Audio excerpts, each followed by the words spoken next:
O projeto Pensar e Fazer Arte do GEP, Grupo de Estudo e Pesquisa em Interdisciplinaridade, e FAFICLA, Faculdade de Filosofia, Comunicação, Letras e Artes, tem a grata satisfação de receber em nossos estúdios da TV PUC o professor doutor Ricardo Age. Ricardo Age é membro do GEP, Grupo de Estudo e Pesquisa em Interdisciplinaridade, é arquiteto formado pela FAU-USP, mestre e doutor em Educação pela PUC e acaba de inaugurar uma exposição individual onde reúne trabalhos de fotografia digital realizados nos últimos 10 anos. Após atuar por mais de 20 anos como professor pesquisador na área de artes visuais, Ricardo tem dedicado maior atenção atualmente ao registro da vida pelo olhar das câmeras fotográficas. Ricardo, é um grande prazer recebê-lo aqui para nós conversarmos sobre você, um pouco de sua carreira, sobre a nossa grande amizade no GEP e contar ao telespectador sobre a sua última exposição, que realmente está maravilhosa. Obrigado. Fale um pouco sobre sua formação entre a arquitetura, as artes visuais e a educação. Qual é o elo que une as suas atividades? Na realidade, eu fui fazer arquitetura atraído por um curso que era muito aberto, né, e no qual eu tinha uma formação artística muito grande. Então é interessante que eu fiz arquitetura e estudei história da arte 5 anos. Né? E uma das coisas que eu percebi foi que eu achava que o ensino tinha alguma deficiência e eu sentia buracos na educação. Então, quando eu fui estudar educação, eu já tinha o foco na questão de ensino, artes visuais, área de design e arquitetura, que engloba mais ou menos tudo isso. Né? E foi aí que eu descobri o GEP. Né? Já conhecia um pouco antes por alguns trabalhos que ainda quando eu era estudante na faculdade, nós fizemos juntos, né? E comecei como aluno especial da professora Ivani Fazenda, né? Em 1989, como aluno oficial em 90. Em 90. Né? E a partir daí, claro que aconteceram algumas coisas, porque quando você começa a fazer pesquisa em interdisciplinaridade, você se revira de dentro para fora. Claro. É uma coisa impressionante. Né? E eu levei muito tempo para entender a unidade que havia entre a história de vida que eu estava construindo, que partia das artes, da arquitetura, mas que na realidade era muito anterior, era um interesse artístico muito maior. Se voltava para essa transformação que acontece quando a pessoa estuda artes, né? E, chegava onde eu estou agora desenvolvendo um projeto artístico próprio, que sempre foi desenvolvido, mas que agora está lá consubstanciado numa individual lá na Galeria da Escada. Que maravilha, que maravilha. Foi muito bonito, está muito bonita a exposição. Obrigado, você não caiu da escada. Não. E quando começou sua paixão pela fotografia, realmente? Desde criança. Eu me lembro de pegar uma câmera simples da Kodak, aquelas câmeras, né, com filme 126, quando eu tinha 5 ou 6 anos. Né? Me lembro de ficar fascinado em passeios no centro da cidade, onde ficavam as lojas de máquinas fotográficas, de filme. Né? E me lembro também da frustração que era por não conseguir aquilo que eu queria fotografar. Né? Porque, realmente, a fotografia com filme ela é muito mais sofrida do que a fotografia digital. Ela é mais custosa, ela demora mais tempo para você desenvolver uma linguagem. E para uma criança... Ela deve ser muito mais trabalhosa, né? Ela é mais trabalhosa e... Não tão rápida quanto a outra, né? Não, porque o resultado você demora muito para ver. Exatamente. Você tem que levar para o laboratório, saber se você acertou, se você errou, se você conseguiu aquilo que queria. Se você não tiver, você tem que... Bom, enfim, pode demorar semanas, dependendo do tipo da fotografia. Como demorava, né, naquela época. E eu notei que é muito interessante, mas todo o desenvolvimento em fotografia que eu tive ao longo de uns 30 anos se acelerou demais com o surgimento da fotografia digital. Eu mudei, eu consegui muito mais coisa em pouquíssimos anos do que eu tinha conseguido numa trajetória muito mais longa. Quer dizer, o digital não só na fotografia, mas em toda manifestação artística, ele provocou revoluções. Ele provocou, até hoje, na realidade, mas eu fiz parte do conselho do Fórum Internacional de Linguagens Eletrônicas, até tinha um laboratório. E essa discussão era muito grande, porque ainda há um certo preconceito contra as artes, digamos assim, a arte que surge com as novas tecnologias, que às vezes nem são tão novas assim. Como se houvesse uma dicotomia vou usar essas palavras também de uma maneira para não ser mal entendido, mas digamos assim, linguagens tradicionais e linguagens contemporâneas ou modernas ou mais etc. tecnológicas, como quiser. É simplesmente uma evolução, não é que se dispense a outra, não é? Não, e o interessante é que poucas pessoas percebem que você precisa ter o fundamento na teoria da arte para conseguir se desenvolver. Né? Claro. Né? E eu até estou escapando um pouco, mas isso me lembra uma coisa importante. Né? Por exemplo, alguns fotógrafos, né? eles se baseiam na ideia de qualidade de fotografia em recursos que eles não sabem, eles conhecem, mas eles falam como se fosse alguma coisa típica da fotografia. Mas na realidade é uma coisa lá do Renascimento, né? E da pintura, como a tal da regra dos terços, né? Que nada mais é do que uma coisa fundamentada nas proporções áureas, né?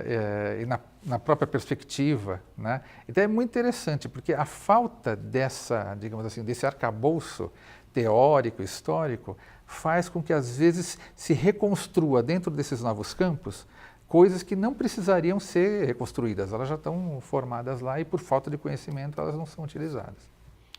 Eu acho que também, Ricardo, aproveitando esse gancho, que é necessário saber, como você disse, os fundamentos, porque não há nada novo que não seja baseado no velho, não é? O velho é o repertório, quer dizer, você tem que ter esses fundamentos na cabeça a fim de observar como esta modificação veio contribuir, e não que você jogue fora aquilo que passou, que é impossível, não é? Até colocando isso para você, por exemplo, no caso dessa exposição específica, que até está nomeada como um mundo emocionante, porque essas fotografias fazem parte de um olhar que digamos assim, é meu e que é um olhar que as pessoas não veem. Às vezes elas dão de cara com aquilo lá e não enxergam o que estão olhando pela frente. Eu fiz uma escolha por uma impressão das imagens num papel que é um papel usado para aquarela. Né? É uma impressão que a gente chama de fine art, usando pigmentos que são os mesmos que se usam há séculos em pintura, é o mesmo pigmento usado em aquarela, e que se sabe que vai ter uma durabilidade muito maior, grande, e que se sabe exatamente qual é a cor que se espera daquilo. Aí você fala, mas olha, não há necessidade nenhuma, eu não necessitaria nem imprimir essa imagem, eu poderia simplesmente viver com essa imagem na tela do computador de maneira virtual. Né? No entanto, aquele suporte dá um outro tipo de abordagem e esse suporte é muito importante. Não significa que ele seja arcaico, que ele seja tradicional ou que ele seja obsoleto, porque as imagens que estão ali só são possíveis a partir de uma tecnologia nova que só agora é que está mais ou menos acessível. Até a impressão daquela imagem no papel só é possível com essa tecnologia. Né? Então, não adianta, é muito comum as pessoas ficarem separando as coisas, né? De novo eu reforço isso. Separando como se fosse assim ilhas completamente isoladas. Exatamente. Né? No entanto, nesse caso específico, essa exposição é interessante porque o meu trabalho tenta fazer com que não haja fronteira nenhuma entre o tradicional e o contemporâneo. Graças a Deus. Que é um trabalho interdisciplinar. Exatamente. Né? Que é um trabalho interdisciplinar. E o que você acha que a fotografia possui como forma de expressão que a torna única? É essa coisa de você poder captar uma coisa rapidamente que está acontecendo ali na sua frente e que talvez não se reproduza mais. Seja ela fato ou fenômeno. Isso é que é interessante. Nós temos a tendência de achar que porque é uma reprodução, digamos assim, eletrônica, mecânica e agora eletrônica, a reprodução daquela realidade que você tem, ela só reproduz o fato que que está acontecendo. Mas, na realidade, como tem uma intenção e tem um olhar por trás da câmera, e ele faz uma seleção daquela realidade, às vezes ela seleciona aquilo que os outros não veem. Portanto, não é fato, é fenômeno. A percepção é seletiva. Exatamente. E, às vezes, só o fotógrafo está vendo aquilo e, às vezes, nem ele. Às vezes, só o observador que vai ver depois a fotografia, como já aconteceu muitas vezes comigo. Né? Então, é essa a característica mais, que eu acho que mais fascinante na fotografia para mim. Né? E com o tempo você consegue às vezes ficar preparado, e hoje em dia, por exemplo, é muito mais fácil você usar um smartphone com câmera, né? E estar preparado para captar coisas que acontecem no seu dia a dia de uma maneira muito eficiente. Né? Então, isso sempre me atraiu. Né? Eu cheguei a fazer, ainda faço, um diário móvel, né? Com o que acontece no meu dia a dia. Isso desde 2004, quando eu consegui primeiro telefone com câmera, ainda era muito ruim, era uma câmerazinha. E talvez você se lembre da história daquele congresso que o JEP fez no Rio Grande do Sul. Eu gostaria que você falasse mesmo a respeito daquele congresso, porque foi maravilhoso. E nós fomos em caravana para lá. Foi a Ivani, muita gente do JEP, né? Eu não sei nem como é que eu enfrentei a tal da viagem, né? E na época ainda já existia redes de celular e internet por celular, mas era muito lenta. E eu tinha um aparelho que conseguia fazer imagens assim, em resolução VGA, e me propus a fazer essa captação de imagens lá como um diário, né? E transmitir ao mesmo tempo diretamente por um site, isso já em 2004. E ao mesmo tempo isso fez parte de uma exposição que estava acontecendo no Paço das Artes da USP, que era uma ocupação, era a ocupação do Paço das Artes, né? E onde esse site ficaria exibido lá, né? E em tempo real eu postava as imagens e elas já apareciam. A única questão é que as imagens, a qualidade técnica da câmera não me resolvia a minha necessidade, o que eu queria daquelas imagens. Eu sempre quis imagens muito perfeitas. Então eu tenho uma necessidade muito grande de chegar a uma perfeição, uma definição de imagem muito grande, né? E hoje em dia a gente está começando a chegar perto daquilo que eu... Então a possibilidade de você recuperar desse diário e fazer delas o que você realmente... Exatamente. Por um bom tempo, eu até publiquei um livro, né, sobre isso, que é este aqui, né, que é o Digital Lomographic Art, porque a lomografia é uma expressão não muito nova. O nome lomo vem de umas câmeras, de uma fábrica, na realidade, né, soviética, que fabricava umas câmeras de plástico, com lente de plástico muito ruins, né? E mesmo depois com o advento da câmera digital, né, virou uma espécie de hype entre a geração, os mais novos, né? Você comprar uma câmera antiga dessa, né, de plástico com baixa qualidade, usar filme e ver o resultado. Sim. Você só iria ver o resultado depois. Então, aquilo que era uma dificuldade da minha infância, agora virou o processo, era o barato do processo, né? Mas para mim isso era muito ruim, porque eu queria ver na hora aquilo. Então começaram a surgir alguns programinhas e alguns filtros que depois que você instalava num iPhone ou num celular com Android. E eu comecei a trabalhar com isso. Então as minhas fotos do diário móvel começaram a ser, no mesmo momento, trabalhadas como lomografia e também publicadas em outros sites, como Flickr e uma série de coisas assim, né? E esse livro é uma coletânea e é interessante porque são imagens que são muito pequenas, de baixa qualidade, que eu tive que fazer um formato grande, né? E tentar melhorar a qualidade das imagens. Que mudanças ocorreram com o surgimento da fotografia digital? Fale um pouco disso dentro do seu conhecimento, relacionando a questão com a ficção científica, que sei também que é uma de suas paixões, não é? Como é que você interrelacionaria as duas? É interessante isso, porque lá no mestrado, onde eu basicamente fui obrigado a estudar a questão da ficção científica, porque a Ivani foi minha orientadora, né? E falou, olha, mais importante do que tudo que você está querendo estudar aqui é esse seu interesse por ficção científica que está aí, que também vem desde a infância. E que na época eu achei muito estranho, eu falei, mas o que isso tem a ver? Ivani é mágica.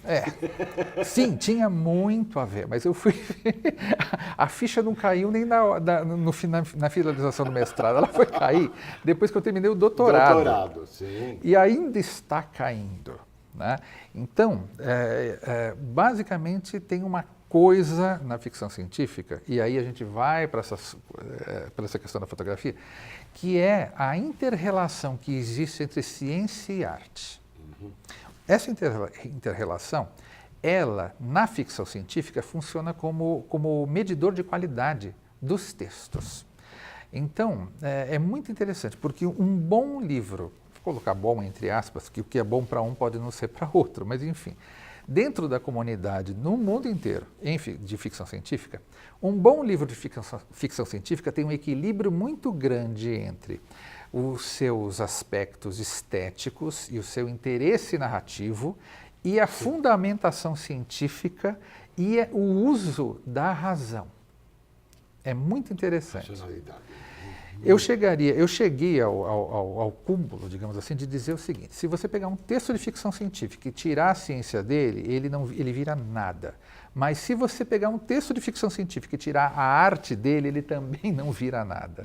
A ciência dele perde legitimidade. Da mesma maneira como, fazendo o contrário, sim, a arte dele perde legitimidade. Quer dizer, são interligados totalmente. Exatamente. Nesse sentido, há uma relação interdisciplinar entre os interesses de um autor de ficção científica dentro da sua própria obra, né? Outra coisa interessante é que, quando eu era criança, ficava meio claro que a ficção científica, para mim, tinha essa questão do interesse no futuro. A ideia de futuro e a ideia de como o passado leva ao futuro, né? E isso fazia com que eu questionasse, por exemplo, por que eu não posso ter o robozinho do Perdidos no Espaço, aquele seriado, né, me ajudando a fazer a lição de casa? Ou por que eu não posso tirar a foto e ver instantaneamente o que eu tirei? Ou por que eu não posso tirar a foto e imprimi-la em um suporte de papel rapidamente também, né? E é interessante, porque quando essas tecnologias começam a surgir, então hoje em dia você faz uma pergunta para o Google. É basicamente aquilo. Eu sei que não é a mesma coisa do ponto de vista de como se resolveu, mas resolve da mesma maneira, né? Ou então, como quando você pega uma foto digital, olha na tela no mesmo instante, trabalha um pouco e já faz a impressão ali do lado, né? Quando essas tecnologias começam a surgir, ainda incipientes, eu vou atrás delas como mel. E só depois é que eu percebo que é por isso que a ficção científica me atraía tanto. E eu ficava procurando na realidade, na nossa vida cotidiana, quando a ficção se tornava realidade também, né? Então, nesse sentido, foi interessante, porque a minha prática em educação seguiu também esse processo. Toda vez que alguém falava em novas tecnologias da educação, eu, por respeito, por educação, eu não dava risada, mas era interessante porque a vontade que eu tinha... Novas, né? Não são... Elas não são novas e, no geral, elas são muito mal implementadas. Sim. Essa é uma crítica que eu até fiz para algumas pessoas que estudam especificamente novas tecnologias. Mas, na minha prática, eu comecei a implementá-las também de uma outra maneira. Então, por exemplo, aquilo que nós já discutimos. Se eu tinha alunos, principalmente no curso de artes visuais, né? Isso aconteceu muito. Onde, por causa da minha formação, que era meio única, porque eu era o único professor ali que tinha uma formação com mestrado e, naquela época, já terminando o doutorado, em educação. Então, a minha relação com os alunos era bem diferente dos outros professores. Claro. E, por exemplo, eu me lembro que o mote para eu agir de uma maneira mais consciente em relação aos alunos foi que é muito comum o uso da palavra talento nos cursos de artes em geral. Música, artes visuais, até arquitetura, né? Só que o talento, a ideia de talento por si só, acaba inviabilizando a ideia de escola. Porque se eu preciso vir com um talento pronto, não é necessário escola. Não é necessário escola? Claro. Eu falava isso, as pessoas ficavam talento assim... foi feito para ser trabalhado. Exatamente. Claro. E algumas pessoas têm tendências realmente diferentes que trazem. Claro. Mas eu não posso fundamentar todo o meu ensino naqueles alunos que apresentam esse talento. É que o inglês chama de gifted. He is very gifted. He is very talented. Exatamente. Não, talento é trabalhar, é construído arduamente, que nem uma Callas, que nem uma Bette Davis. Isso é muito trabalho. E por causa de uma aluna de primeiro ano que passou por uma professora e acho que de pintura, não me lembro agora, e que virou para ela e falou: olha, você não tem talento, o que você está fazendo aqui? Que eu desenvolvi todo um projeto em cima dessa aluna para, digamos assim, não para equalizá-la, mas para fazer com que ela entendesse o que ela estava fazendo no seu próprio trabalho artístico. Foi muito bom, eu me lembro da sua apresentação no JEP. Ah, pois é, foi parte, inclusive, do estudo que foi feito no doutorado, né? E a mudança foi tão violenta que foi quase terapêutica. Eu não gosto de falar isso, mas até a aluna se modificou. Claro. Ela se modificou, Claro. É uma coisa impressionante. Até hoje ela é outra pessoa. E eu usei o quê como mote para isso? Eu usei a tecnologia. Na época, eu usei alguns programas de simulação de linguagens tradicionais, como, por exemplo, a aquarela, né, para que, de maneira rápida, sem o gasto com o material, com o papel, com o tempo que a aquarela necessita, digitalmente. E foi rapidíssimo esse processo. E aí eu percebi que isso acontecia com a fotografia também. Porque se eu queria que o aluno aprendesse a enxergar a realidade de uma outra maneira, de uma maneira como ou a realidade é, ou como ele precisa vê-la, ou como ele vai fazer o recorte da realidade para que o outro veja, a fotografia digital era um prato cheio, porque ela dava a resposta rapidamente e na hora. E naquela época, ela ainda não tinha grande qualidade. Era ainda a época das câmeras compactas, sim. Se eu não me engano, era coisa de 1 megapixel, não era uma coisa, digamos assim, já, né, assim, que qualquer equipamento já te desse uma qualidade profissional. Mas a gente conseguiu que a instituição onde eu trabalhava na época comprasse pelo menos uma câmera, já era a primeira, assim, semi-profissional, uma câmera reflex digital, né, que foi uma verdadeira revolução na forma como os alunos enxergavam o mundo, né? E hoje é muito mais fácil. Hoje você compra pela internet, você vai no supermercado e compra uma câmera que te dá uma solução muito boa. Mas na época, né? E aí eu percebi como você pode usar a tecnologia sem ficar falando que é a tecnologia, que não é a tecnologia que é o mote, é o uso dela. Claro. Na realidade, o resultado dos alunos era uma coisa, ninguém ia perguntar qual a câmera que você está usando, qual o computador que você está usando.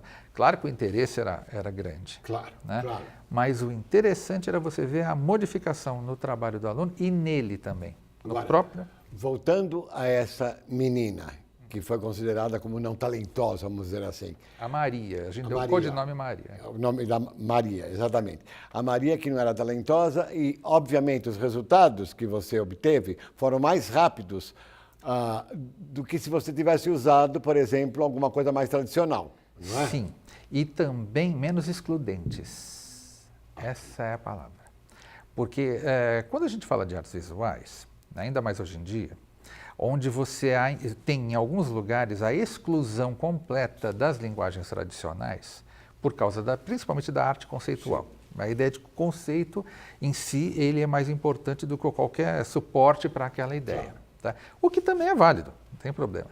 Mas o problema é a exclusão que se dá de uma coisa a outra. Né? Isso é a questão. Então, é muito comum, por exemplo, digamos assim, alguém voltado mais para a ideia do conceitual na arte, dizer que alguém que faz pintura é ultrapassado. É ultrapassado. Tanto é que quando a máquina fotográfica surgiu, muitos contrários a essa nova tecnologia, né? Disseram que essa tecnologia substituiria ela substitui a pintura. E a partir daí, inclusive, surgem os modernismos e a expressão do próprio artista para a reprodução. Estão muito interrelacionadas. Exatamente. Então, até fazendo essa volta, né? É engraçado porque brigar contra essa dicotomia, essa dicotomização, exatamente. é muito importante até para a valorização do campo das artes. E da educação em artes também, porque é o campo mais desvalorizado do mundo. Infelizmente, não é? Ricardo, nosso tempo já está acabando. Eu só teria mais uma perguntinha. Você acha que a fotografia digital ampliou a possibilidade de popularização da arte ou reduziu o cuidado do registro, já que hoje é possível registrar tudo a todo momento sem muito critério, não é? Olha, nesse exato momento está acontecendo uma discussão. Todas as revistas internacionais, aqui no Brasil ainda não, porque tem também poucas, né? Mas todas as revistas internacionais e as publicações estão se tocando no mesmo ponto, que é o seguinte: o problema é entre o fotógrafo ou o artista, digamos assim, tradicional, que constrói uma carreira, que usa equipamentos de alta qualidade, que tem recursos e até que ganha dinheiro com isso, e a enxurrada de imagem que tomou conta do mundo a partir da popularização de câmeras digitais e principalmente smartphones. Sim. E o mais interessante é que essa enxurrada, ela está revelando talentos importantíssimos que nunca apareceriam, né? Caso não houvesse isso. Né? Tem até o caso daquela moça, estou tentando lembrar o nome dela, que é bem simples, né? E conseguiu uma máquina fotográfica, fez um ensaio fotográfico com as filhas, né? E que ficou uma coisa impressionante. Não consigo lembrar o nome dela agora. Engraçado que é possível você encontrar nas fotografias dela referências artísticas muito importantes que ela não sabe que tem, porque ela nunca estudou isso. Acho que ela tem primeiro grau, um negócio assim, nem isso. Né? Que olhar, né? O olhar. E ela só pôde isso porque ela consegue agora ter uma câmerazinha. Claro. Né? Claro. Mas no resto do mundo, por exemplo, nos grandes concursos internacionais e tal, está havendo, eles chamam de Rise of the Amateurs, né? o surgimento dos amadores. Eles estão ganhando todos os prêmios. É impressionante. E deixando os profissionais, entre aspas, apavorados. Porque, nesse sentido, como é que eles se legitimam se qualquer um, também como não é bem qualquer um, mas enfim, se qualquer um consegue isso. O que eles não estão olhando com atenção é que provavelmente aquele fulano que nunca se interessou, ou nunca fotografou, nunca teve acesso ao equipamento, ele deve ter um arcabouço, um repertório que permite a ele rapidamente usar aquele equipamento para se expressar de maneira sofisticada. Ricardo, eu gostaria de agradecer muitíssimo a sua presença em nosso programa e gostaria de agradecer o telespectador pela sua audiência. Muito obrigado, Ricardo. Obrigado a você. Foi muito bom.